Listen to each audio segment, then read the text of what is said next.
Welcome to Meet the Press Now. I'm Kristen Welker in Washington, where the White House is facing intensifying scrutiny over what it told Congress and the American people as it tries to downplay a national security blunder. Today, The Atlantic released the full transcript of a Signal group chat among President Trump's top advisors that accidentally included its editor-in-chief discussing sensitive military strikes in Yemen. The Atlantic says they released the messages after the Trump administration, including the president, said the information was not classified. But the transcript appears to contradict broad claims by the White House that the information in the thread wasn't classified in nature, that it didn't contain war planning, and that they didn't know how the security lapse happened. After trying to dodge questions about the incident during a Senate hearing yesterday, today Director of National Intelligence Tulsi Gabbard admitted that mistakes had been made while testifying before Congress. Gabbard was pressed on her testimony yesterday, suggesting that operational issues were not discussed, when the transcript shows they in fact were. It was a mistake that a reporter was inadvertently added to a Signal chat with high-level national security principals, having a policy discussion about imminent strikes against the Houthis and the effects of the strike. The conversation was candid and sensitive, but as the President National Security Advisor stated, no classified information was shared. There were no sources, methods, locations, or war plans that were shared. Do you stand by your testimony from yesterday that you do not recall any of the discussions regarding this type of classified information? Yes or no? My response in the Senate yesterday, yes, I stand by that response. Obviously, the release of the screenshots that came from that chat group today were a refresher on what happened. As I said earlier, I was not involved with that portion of the chat, so it did not come to my recollection yesterday. Yesterday, before the text chain was released, both Director Gabbard and Director Ratcliffe dodged questions about whether specific operational details were discussed in the Signal group chat. Here's some of that exchange. Was there any mention of a target in Yemen?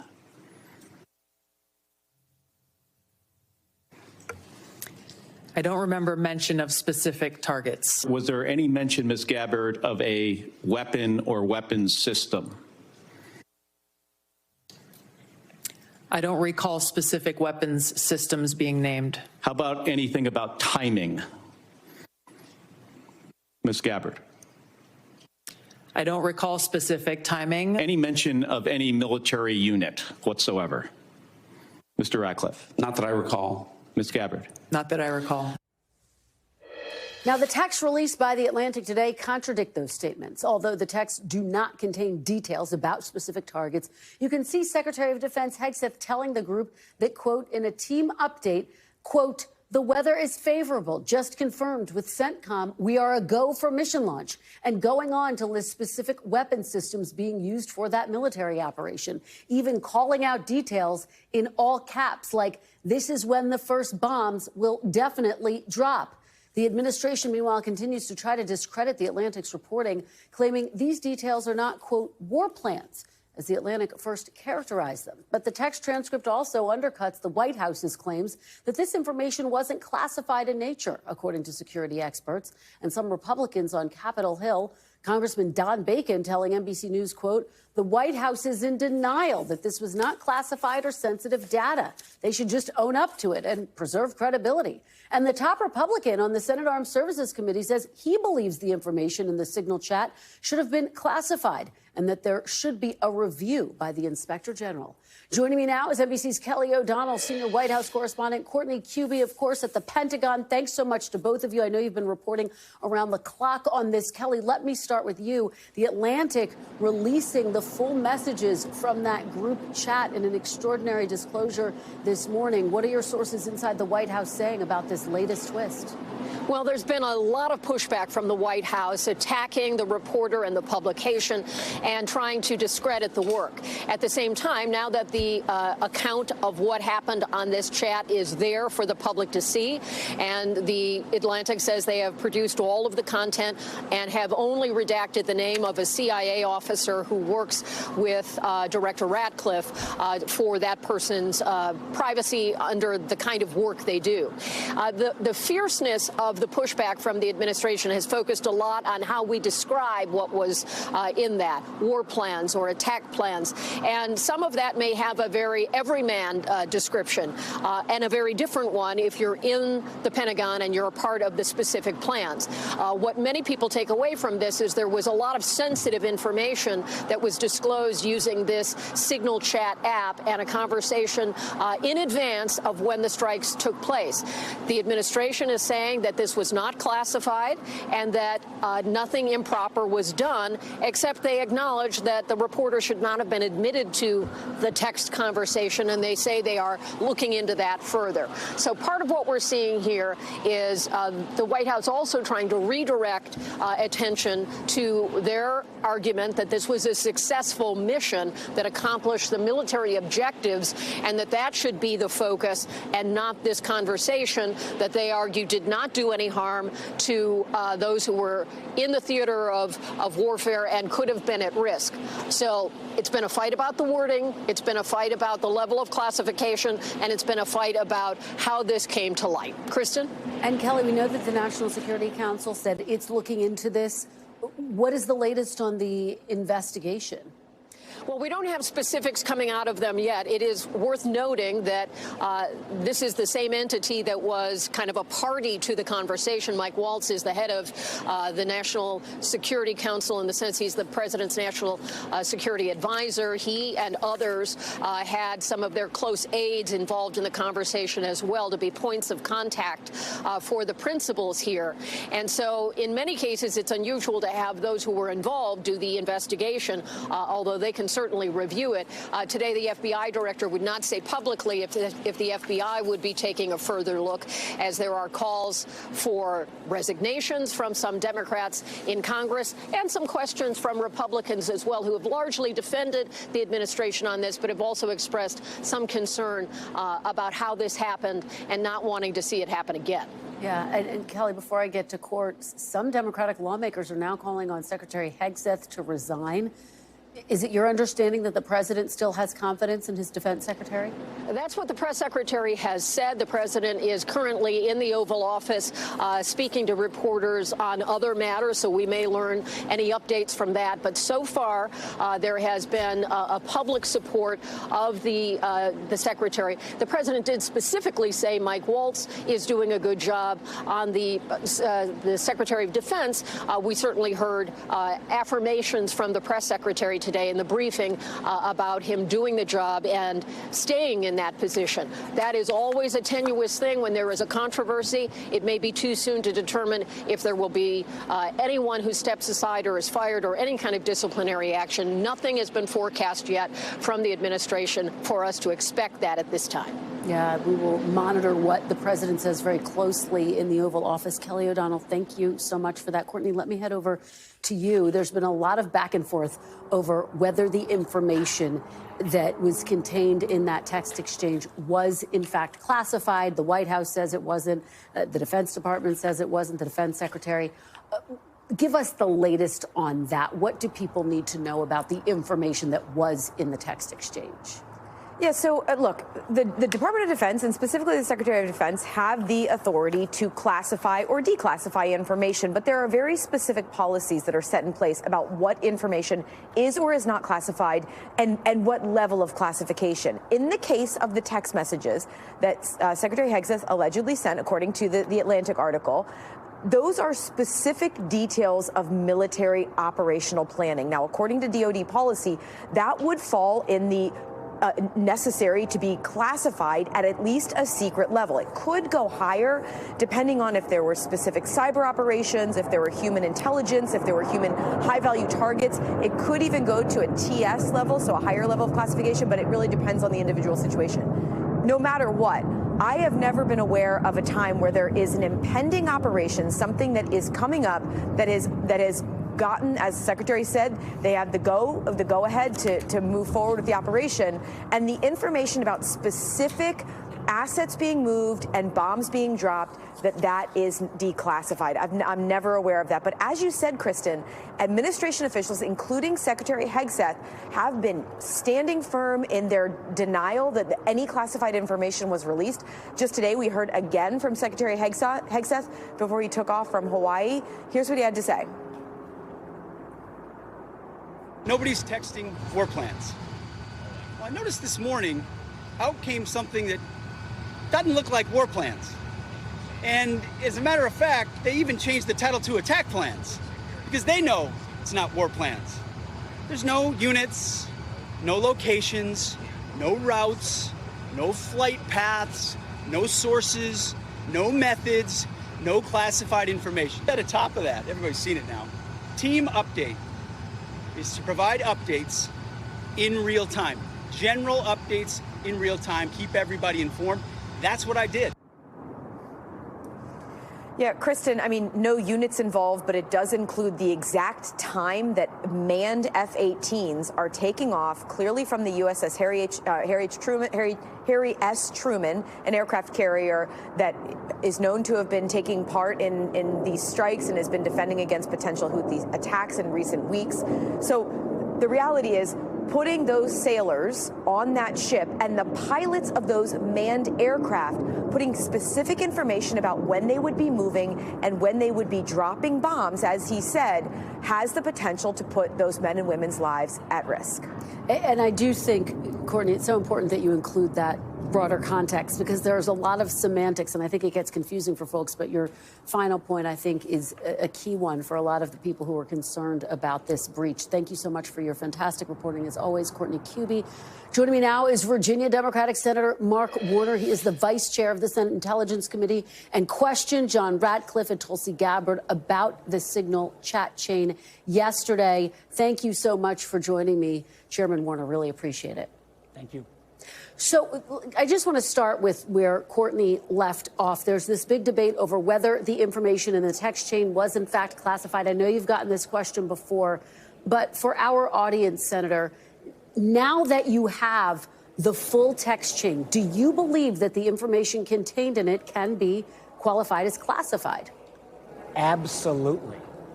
There is no doubt at all. And, I would challenge anyone to go to any retired military officer, intelligence officer. And remember, there's two pieces here that were in this. One, there was a dispute between the vice president acknowledging he's got a difference with the president and, talking about policy. I tell you, the Russians or the Chinese would love to get that information. That's what spies do. The second, and I think I heard a little bit of an earlier clip where somebody was trying to say, nothing specific. Baloney.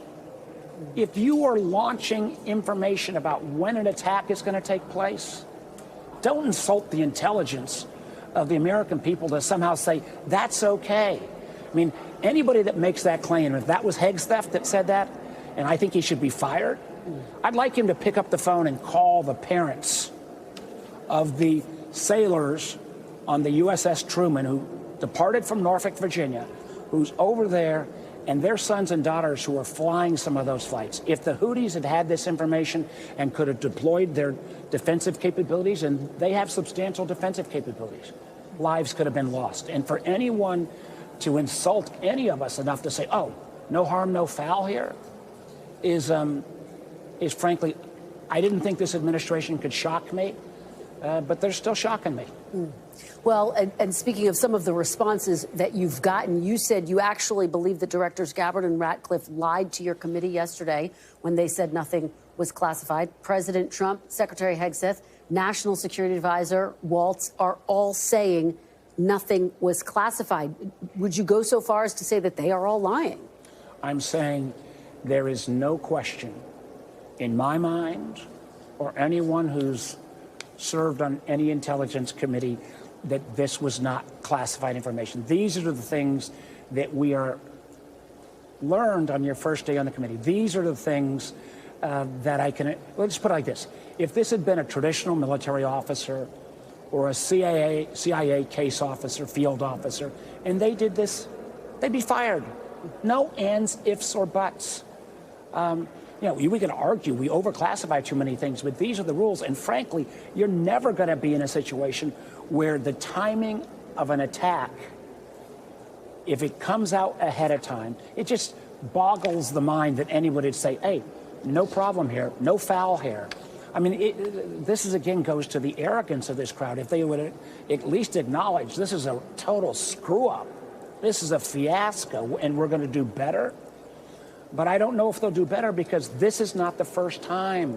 In the first 2 weeks of the administration, they put 200 CIA names, identities of new officers on an unclassified router. Those people's careers, in terms of being able to serve abroad, chances are ruined. This is the same crowd that the Doge guys almost daily put out either ignorantly or mistakenly classified information. Classic point, they put out a map of a bunch of sites that they thought could go for sale. They put out a classified site on that public document.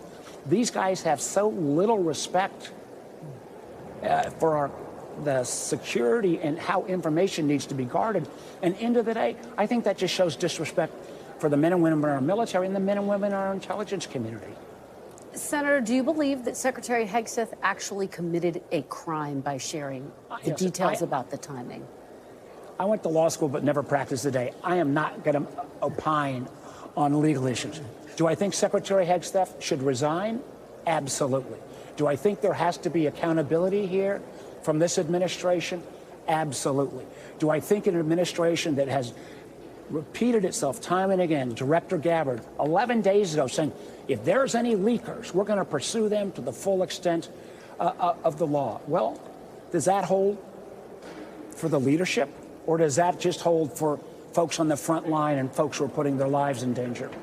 So you think that Secretary Hegseth should resign. What about National Security Advisor Mike Waltz, who has said this is on him? He's the one who inadvertently added Jeffrey Goldberg.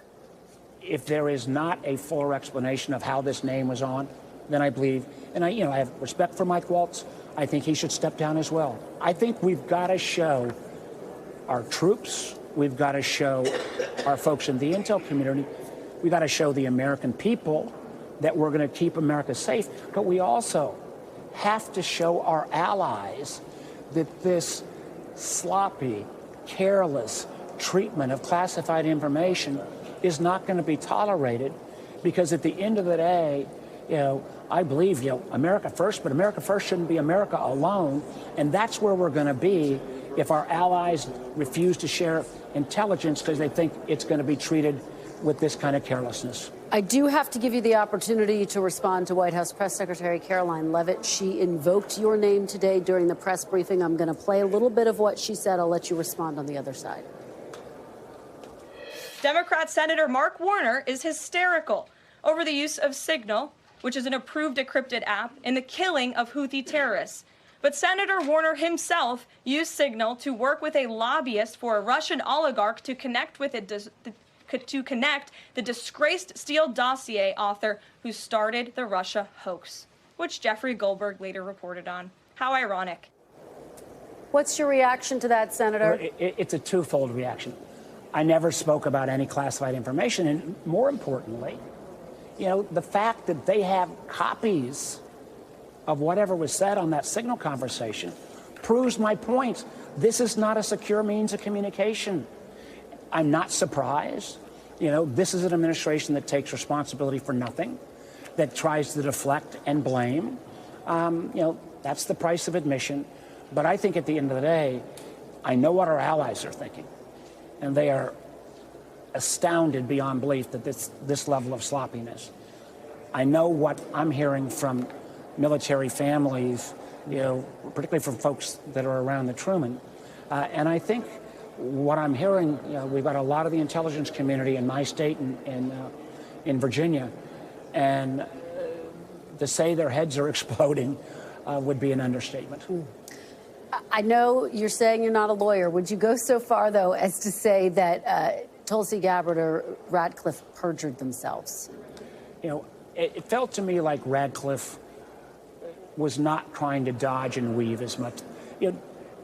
Gabbard wouldn't even acknowledge she was on the text chain. We said, so it's not TG? She wouldn't say whether this is her phone was her personal phone or a government phone. And what we've got to be doing now is collecting all those phones, making sure there's not malware, making sure that this never happens again. I believe so strongly that if someone is not held accountable in this behavior, particularly in light of the exposure of a couple hundred CIA agents early on in the administration, who's going to trust us? Who's going to want to go to work, particularly when your identities are keeping secret are key to your career. If there's no accountability here, and this becomes the next version of Donald Trump's perfect call with Zelensky umpteen years ago, this is not making America safer. I can promise you that. Senator Warner, fast-moving developments this week. Please stay in close touch. Thank you so much for joining us. We really appreciate it. Thank you. And joining me now on set is NBC News Chief Washington Correspondent and Chief Foreign Affairs Correspondent Andrea Mitchell, and John Brennan, the former director of the CIA and NBC News Senior National Security and Intelligence Analyst. Thanks to both of you for being here. Andrea, you heard, frankly, the outrage from Senator Warner and the real concern about U.S. service members and the concern that he is hearing from their families. In talking to your sources, what are you hearing in terms of how the administration is handling this? People are astounded at the way the administration is handling this. If they had just said, we made a mistake, we screwed up, it would be over fairly quickly.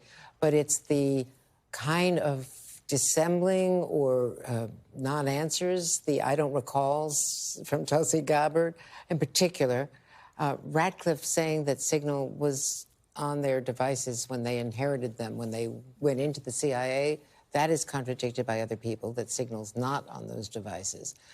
They put out an alert recently from the Pentagon that Signal is vulnerable to Russian hacking, that Russian hackers are actively trying to get into Signal, even though it is encrypted end-to-end, that it's vulnerable. So all of that, and I mean, Gabbard in particular, I think, was very vulnerable. And in addition to which, she was asked about retweeting recently a Russian propagandist. And she said that she did that on her personal phone and that she has First Amendment rights. She's the head of national intelligence retweeting a Russian contributor with Russian propaganda on her personal phone, talking about your head exploding. Yeah, and I've been talking to some of the president's allies who say they were concerned by exactly what you're saying, Andrea, some of the non-answers yesterday. Director Brennan, I want to play a part of my exchange between my colleague Peter Alexander and the White House press secretary today, and I'll get your reaction on the other side. You said it's not war plans. Would you characterize these as military plans, military operation plans? I would characterize this messaging thread as a policy discussion, a sensitive policy discussion, surely, amongst high-level cabinet officials and senior staff. Director Brennan, the White House says it was a policy discussion, not war plans. What did you see in the texts, and why is it significant? I saw very specific information about an impending military operation that involved putting ordnance on a target in Yemen, and this was in advance of the actual operation taking place. And having it being done on an unclassified, non-secure system. Yes, it's encrypted, but it's not secure. And this is not just a theoretical risk that was posed. So, for example, let's say if one of those phones, like Jeffrey Goldberg's phone, had been compromised by the Iranians, and they were monitoring his phone in real time, and was able to see that these planes were starting to take off and the operation was going to take place. It wouldn't have taken much for the Iranians, who are the benefactors of the Houthis, to give the Houthis a heads up and tell them to batten down the hatches and watch yourself because the Americans are coming. And so there's a very viable sort of route here that could have happened that would have put not just the mission success at great risk, but also our pilots, because these were F-16s that were flying. So again, I think this raises so many questions about about what other types of discussions have been taking place at the principals committee level on Signal, what is involving Russia or China or Iran or others. And why was it that Mike Waltz, who is the chair of the Principals Committee, felt that it was okay and appropriate for there to be this type of discussion prior to a military operation taking place? And, you know, in any administration that I served, this would have certainly been considered classified information, and it should not have been put on this type of system. So, Director Brennan, you take me to my next question to you, which is, take me inside some of your past experiences. How specifically should such a communication be handled? What's the appropriate way to have this conversation? Well, the government has these approved systems, and during my career, I participated in hundreds of principal committee meetings, including many when I was traveling overseas. And the U.S. government has a classified system that rides on the JWICS. This is a top secret SCI system that allows you to have these conversations with video conferencing and secure phones that you can have from around the globe. And so it exists. There is the capability to exist, and they didn't have to use Signal. And also, when I was looking at the conversation in the chats, it seemed it wasn't as though there was anything urgent or needed to be discussed. It was almost a blow-by-blow, almost a voyeuristic review of what was going on. And did you have to have that conversation among this, dozen and a half individuals on the Signal chat? I just didn't see the reason for it. And Andrea, there were emojis. I mean, just sort of extraordinary things written and posted on the text exchange. You have covered several administrations. Have you ever covered a breach of this nature, understanding that Signal is relatively new? No. And in fact, why wasn't it in the Situation Room? And they have SCIFs in their homes for their own convenience. These are cabinet-level people. They have, as Director Brennan said, the ability to be video conferenced anywhere in the world, really. Obviously, you wouldn't do it, in an unsecure place like in the Kremlin, but most places that they could be, they could go into an embassy and get into a SCIF. So there are all kinds of ways that this could happen. And also the posturing, the anti-European expressions by the vice president, who gave a really controversial speech against the Europeans when he was in Munich, and now again, and Hegseth chiming in and saying that the Europeans are pathetic, and the vice president incorrectly stating the amount of European trade that could be protected by better access or any access to the Suez Canal if the Houthis were deterred. I mean, all of this should have been face to face, so that they could have a more intelligent conversation. How do we notify Israel? What do we do about the Iranian reaction? What's happening with Hezbollah, remnants of Hezbollah in Lebanon right now? Is there any other unintended consequence that we need to worry about in the region? What about the Saudis? Could the Houthis take action against the Saudis? That's the kind of in-depth conversation. Director Brennan could correct me here, but that's what you would expect from people at this level. And do it face-to-face or in video conferencing through SCIFs at home, but not on text, because on text, it's a different implication. Conversation is important here. Where were the Joint Chiefs in all of this? Yeah, it's such an important point. And Director Brennan, pick up on this point that Andrea is making, that typically it would be an in-person conversation. And you see this extraordinary disagreement playing out on this text chain. I mean, respond to that. And would you expect anyone to lose their job over this? Well, I think it was in any other administration, they probably would. But it seems as though this administration just continues to deny, deflect, and dissemble. And when you gather the principles on something like this, if it was in the White House Situation Room or on secure video conferencing, you're going to have banter back and forth. You're going to have discussions. But again, the fact that this now has been released and was on an unsecure system, it just shows that these are the types of conversations there's partly policy there, but also military operations. You don't want to have this exposed, and it could have really undermined the security of that military operation. So again, it's puzzling, and it seems as though they just wanted it for the convenience of these individuals. Maybe they were just too lazy to go into a facility or to make sure that they take the appropriate steps and measures. But again, I wonder if this is just the tip of the iceberg that we're seeing, and what else might have been happening over the last 2 months.